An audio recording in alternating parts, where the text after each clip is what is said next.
Hi,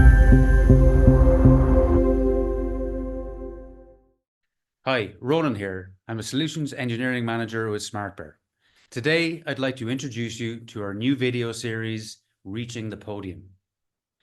The Paris Olympics have been a fantastic spectacle. Athletes have taken centre stage, and many of them have fulfilled their goal of stepping onto the podium. Just like in the Olympics, however, competition in software development is also fierce. Every company wants to deliver flawless applications and stay ahead of their competitors. But how do you ensure your company's testing strategy is gold medal worthy? At SmartBear, we're your testing coaches. We can help you to elevate your testing practices, gain strategic advantages in the marketplace, deliver great experiences to your users, and to reach the top of the testing podium. So whether you're aiming for a bronze medal win in efficient testing or the coveted gold medal of a comprehensive test management strategy, we'll equip you with the winning techniques and tools that you need. We'll even show you how to harness the power of AI to take your testing to the next level. But don't take it from me. Use the on-screen links to access technical sessions designed to help you level up your testing game and get ready to pole vault over your competition.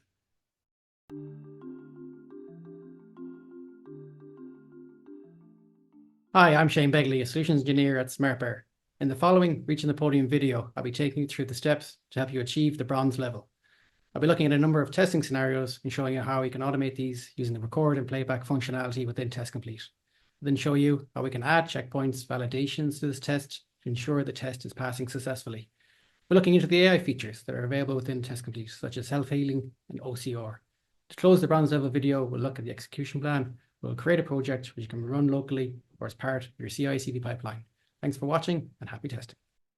To begin, we're looking at the test cases that are part of our release. As you can see, we have a number of tests that have to be performed on our web store. These can be done manually or by using our functional testing tool, TestComplete, which can be used to perform web, desktop, and mobile tests.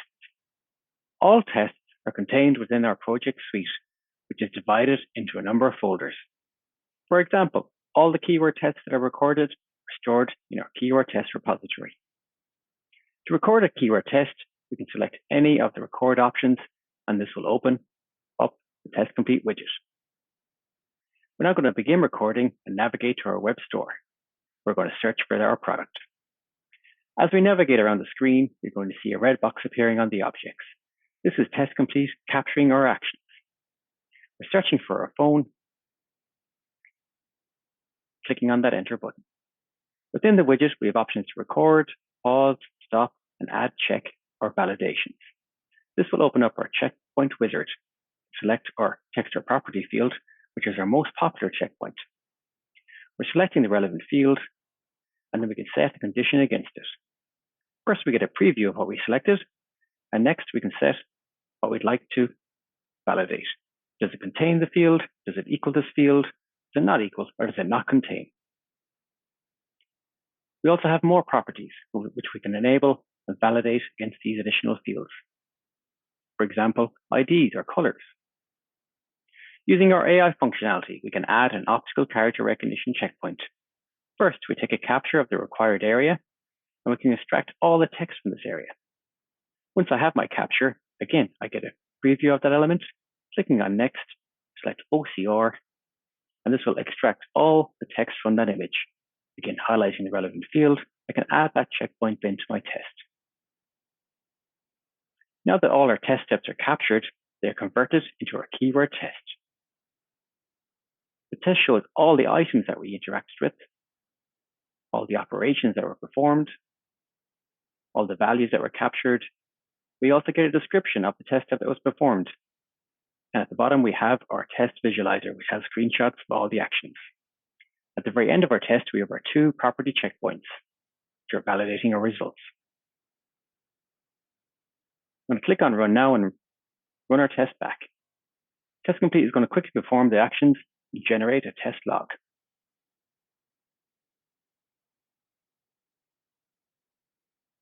The log shows a breakdown of all the test steps performed, a message detailing the action, In the images, we can see the expected image that was captured when the test was recorded, and the actual image was captured upon replay. Double-clicking any test step brings you back into our test. As the first test is successful, we can go ahead and create our next test steps. The add and remove the product from the shopping cart test.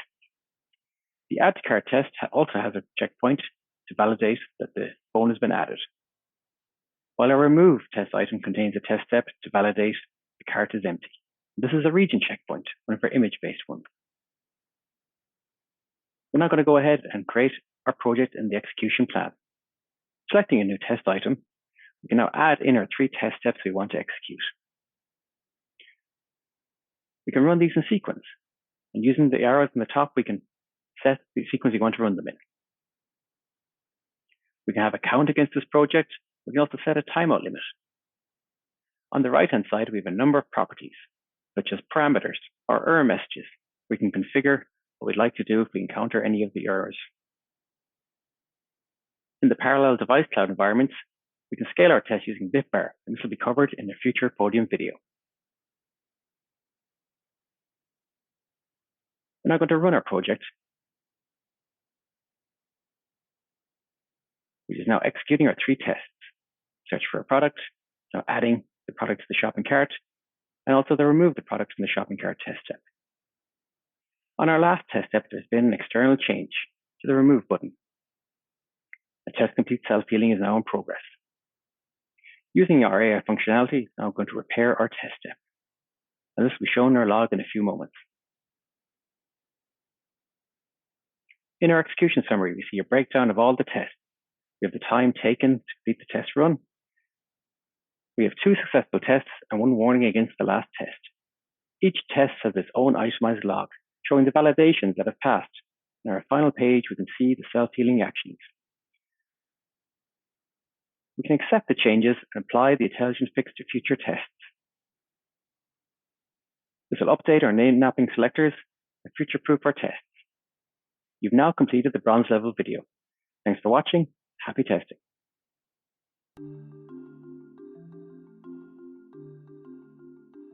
Hi, I'm Mike Flaherty. I'm a solutions engineer at SmartBear. You've already kicked things off with Shane by creating some test scenarios, adding validations, and earning your bronze medal in automated testing. Congratulations. Next, I'll show you how to make your tests even smarter. We'll make sure our apps work everywhere by taking the same tests and running them on our Bitbar device cloud. Then we'll use the power of AI to automatically compare and track any changes to our UI, ensuring it looks consistently great using our new visual test integration. So let's get started. Let's start by taking the search test that Shane created in his bronze medal video. So if you remember, this video does a simple search on our SmartBear Smart Store. It pulls up the store, it enters a search term, and validates the result. Let's add a visual test component to this. So we've added a visual testing action under the visual testing section in the keyword test, also available in a scripted test. You just drag and drop this into your test at the point you want to perform the visual test and choose the capture type, either a full screen, viewport, or a specific element that you want to track. We give the capture a name. So I'll say search result. We could choose the comparison mode, whether we want detailed or just layout changes, and we could choose to ignore any specific elements. Now let's just select the page. There we go, that's our wizard completed. We've added visual test capability. So now when we run this, it will run to this point of the test, take the capture of, in this case, the full view of the window,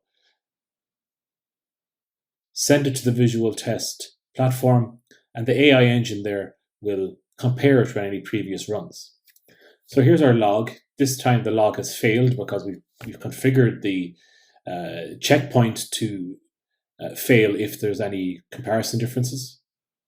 We can see the comparison results directly from the log from the visual test platform. And we can do things like take the slider over the comparison result, check the OS type, see any reported differences, things like pixel differences, detail differences, or significant differences like that. But let's see a better example.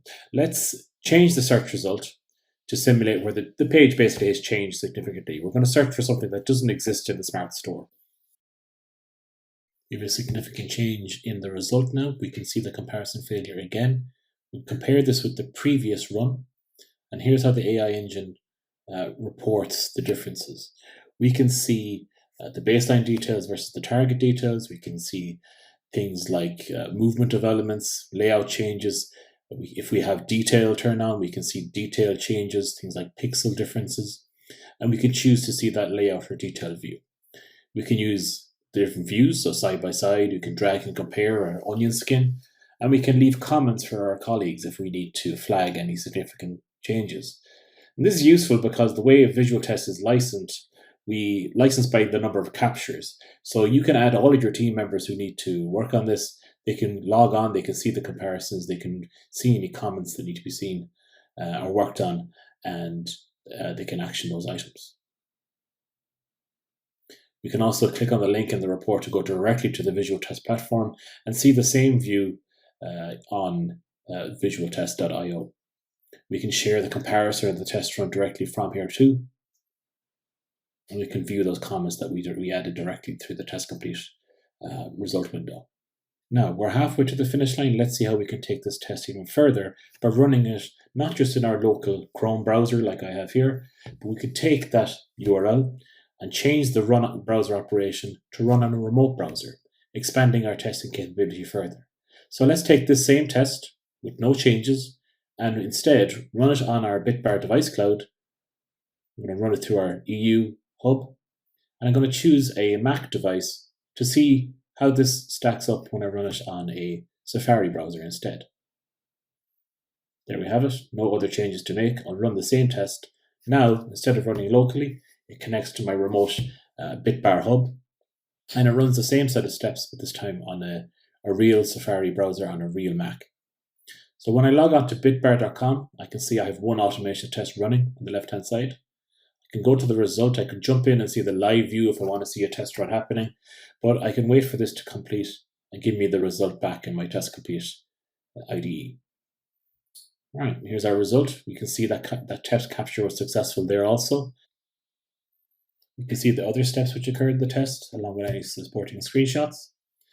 And of course, we have the visual test capture, which can build up our visual testing capability on Safari browsers now. Now let's take this a step even further from running on a single browser and even on a remote device, and let's look at running in parallel. So taking the same test, it's in our execution plan now. We use our parallel cloud environments wizard in the right-hand side here in the execution plan. We give it our URL and define some environments. So I'll add a Mac. I'll add a Linux machine.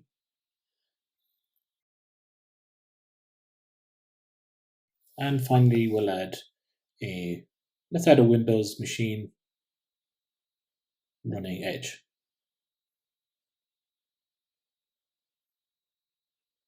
That's enough for now. We can add more, but let's run these tests in parallel. I'm going to nest these tests under a parent test also, just for some speed, and we could run all these together. So now you can see on the top right, the indicator says the tests are running in parallel. On Bitbar, if I log on, you can see my automated counter will say 3. And I've got those 3 tests running in parallel. So I've got Windows, Linux, and Mac running all in parallel on our Bitbar infrastructure. Here's our result. So we just skipped ahead in time and we can see all the tests ran. We have a summary report now. We can export this in various formats. You can see at the top of the screen. We have a summary of the tests that ran as part of this test run. We have a summary of what ran, what passed, what was unexecuted maybe or failed. And here we also have all of the granular details of steps to reproduce a bug maybe that maybe we want to report to an external tool. And that's it. You've brought your automated testing to a silver medal standard in short time. Congratulations. Now, let's go for gold. Hi, Vinny White here. In the previous Podium videos, we've seen how to get started with test automation using TestComplete and how seamless it is to scale your automated tests on SmartBear's device farm, Bitbar, whilst leveraging Visual Test AI to detect changes in your UI. In this goal level video, I'll be showing how we can tie all of our automation results to our central test management process using Zephyr Enterprise, giving us real-time visibility. We'll look at how flexible this is for teams, whether it's triggering an automation run from Zephyr or collecting results directly from your CI/CD pipeline jobs. This won't be limited to just TestComplete results. We'll see how we can consume results for all automation tools, whether they're UI-based, API-based, unit tests, functional, performance tests, all types of tests. We'll also consume ongoing manual testing efforts, tracking all of the activities in real time. We'll be able to standardize all of our QA processes across various teams and projects. We'll be able to identify bottlenecks, gaps in our testing, optimize release readiness for our deliveries. Let's get started. Let's look at how we can take all of our efforts in the previous videos and take our testing to the next level by integrating TestComplete into Zephyr Enterprise, our enterprise-grade test management solution here in SmartBear. The purpose here is all about visibility at a holistic level. So we'll be covering all things testing, including our TestComplete efforts. The purpose of this video is to understand the overall importance of test management, how it complements automation teams, how easy it is to kick off automation directly from Zephyr, but also if we're posting results from DevOps tools, how easy it is we can consume results from any DevOps tool teams may use. Finally, we'll have a look at some of the rich and collaborative features Zephyr has to track progress on how we are testing in real time. Running TestComplete tests from Zephyr couldn't be easier. Users can leverage the Vortex application within Zephyr itself and easily configure jobs within the UI. These jobs will kick off automation runs directly from Zephyr, consume the result from that automation run, and feed it back to Zephyr in real time. We'll just specify what we want to run in the jobs creation window, run the job, and await the result to return. Once you click on execute, using agents we call ZBots, Zephyr will then kick off the automation that we've configured. This could be on your local machine or on a remote machine or virtual environment. It will then kick off the automation, run what we have configured it to do. This automation run is similar to an automation flow that you've seen on earlier videos. We'll then consume the result and feed it back to Zephyr in real time. As you can see, the automation has completed, our jobs have passed, and we can see the results then posted in Zephyr in real time. Folder Watcher allows us to configure a listener so we can listen for TestComplete results rather than executing TestComplete through Zephyr. This is beneficial if we are continuously testing or continuously running TestComplete tests. Rather than having to do that all in Zephyr, we can just seamlessly listen for a result or an update, and that'll get passed back to Zephyr. This is also useful if you are implementing CI/CD into your testing process and you want an easy way to configure Zephyr with your CI/CD pipelines. As teams ramp up with their automation, building out their regression packs, often there is a need to consider scheduling the execution overnight. For that reason, teams tend to leverage CI/CD tools to do that because CI/CD tools can orchestrate what gets executed when.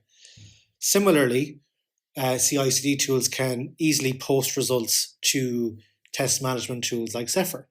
Jenkins has a native plugin in TestComplete that makes it easy to run TestComplete or test execute builds, again, periodically or autonomously, depending on how we want to trigger. Zephyr has a plugin that can consume Jenkins results. So if you've yet to make a decision on what CI/CD tool you'd like to use, we would recommend Jenkins as it has a native integration for both test automation and test management. If you aren't using Jenkins, we do work with all CI/CD tools leveraging Zephyr's REST API or the folder watcher job. As you can see, our Jenkins job has completed, TestComplete has executed the tests, and these results then have been fed into Zephyr in real time. You see the last result there with the status of the test cases.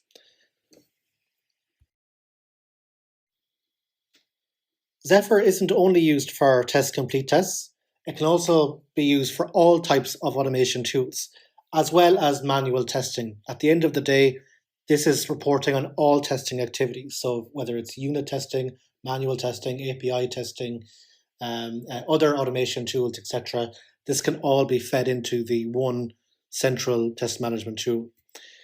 This gives us an overarching view of where we are within our release, how close are we to delivering that release, and what are the bottlenecks in that release itself. Some of the key features of Zephyr is that bidirectional sync with Jira, where we can easily sync in requirement type artifacts into Zephyr. We can link these to test cases and track how tests are progressing. If there's any failures and we have raised defects, we can also track the process of that defect. And given the integration with Jira is a bidirectional sync, we can actually create and link defects that live in Jira within Zephyr itself, giving all of this information. It's quite collaborative, so we can actually track these metrics within Jira itself without consuming a license. You can see all of the traceability in Zephyr within Jira, or we can do that in Zephyr. If we have any failed defects, we can raise defects seamlessly from Zephyr to Jira. So here's an example of a failed test. There is already a linked defect to it, but if I wanted to create another defect, I can easily do that in Zephyr. I can select my Jira project, my issue type, and go ahead and file my defect, and that will then be linked to the test case for traceability. Reporting is the key fundamental here. Being able to consolidate all of the testing in one system like Zephyr, we can then generate real-time reports on all testing activities. We can leverage the reports application if you want to get some in-release insights. We can customize dashboards, customizing the view of who can access what dashboard, what the dashboard will represent, but most importantly, being able to access cross-project, cross-release information in one place in real time. It's also highly collaborative. If you're a stakeholder only interested in the dashboards, you can easily log in, access your dashboards without consuming a Zephyr license. So this is what a gold level standard looks like in terms of managing our test cases. Being able to consolidate all testing activities rather than consume aggregated results and report on just those aggregated results, we can see holistically what happened across different teams, what happened last week, what happened last month, how certain releases or deliverables are performing, where are the bottlenecks, etc. So there's no process left unturned. Everyone is connected in some way, shape, or form, whether you are a product owner or business analyst agreeing on requirements, whether you're a developer setting out epics and tracking those epics so when they're ready for testing, we can then sync them in as requirement type artifacts, link them to test cases, and obviously perform our testing, whether it's manual or automated. Being able to track bottlenecks, any kind of defects along the way, we can raise those back into Jira and track the progress on that, and also report on all of the progress in between. We provide best-in-class auditing and compliance features to ensure we can track who made what change when, who executed what when, all of that within Zephyr Enterprise. We hope you found these series useful, insightful, and most importantly, we are looking forward to seeing you on the podium.